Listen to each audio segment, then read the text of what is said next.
Inspiration ఏంటి sir? అంటే down అవ్వకుండా అది నాకు సివిల్ సర్వీసెస్ ప్రిపరేషనే. కారణం ఏంటంటే ఆ ప్రిపేర్ అవుతున్నప్పుడు వచ్చిన ఆనందం, అంటే ఇంటర్వ్యూకి వెళ్ళడం, ఉవ్వెత్తున ఎగిసిపడి పడిపోవడం కింద, మళ్ళీ లేవడం, మళ్ళీ పడిపోవడం, ఈ లేవడం పడిపోవడం లాంటి అది కూడా ఏంటి, అతి చిన్న పరీక్షతో కాదు, సివిల్ సర్వీసెస్ తోటి. అంటే 12th ఫెయిల్ అనే ఒక కథ కంటే, నేను ఇప్పుడు మీడియం నా కథ చాలా కష్టమైన కథ. 12th ఫెయిల్ ఏముంది, అతను 3 సార్లు అసలు మెయిన్సే పాస్ అవ్వలేదు. అతను ఒకసారి మెయిన్స్ పాస్ అయ్యాడు, అతనికి ఇంటర్వ్యూ వచ్చి వెళ్ళిపోయాడు. నేను 4 ఇంటర్వ్యూలకు వరుసగా వెళ్ళి 4 సార్లు ఇంటర్వ్యూలు పోగొట్టుకుని నిలదొక్కుని, తర్వాత మళ్ళీ గ్రూప్ 1కి వచ్చి అక్కడ 16 ర్యాంక్ సాధించి, డిఎస్పీ వస్తే పోలీస్ చేరకుండా, ఇట్లా రకరకాలు. జీవితం నాతో ఫుట్బాల్ ఆడుకుంది, నేను జీవితంతో ఫుట్బాల్ ఆడాను. 2 జీవితం నాతో ఫుట్బాల్ ఆడుకుంది అంతే.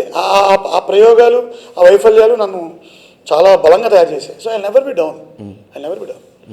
దీనికి ప్రధాన కారణం నేను సిరివెన్నెల సీతారామ శాస్త్రి గారిని, వారి సాహిత్యాన్ని పూర్తిగా ఆకలింపు చేసుకుని నమ్మడం, అన్వయించుకోవడం.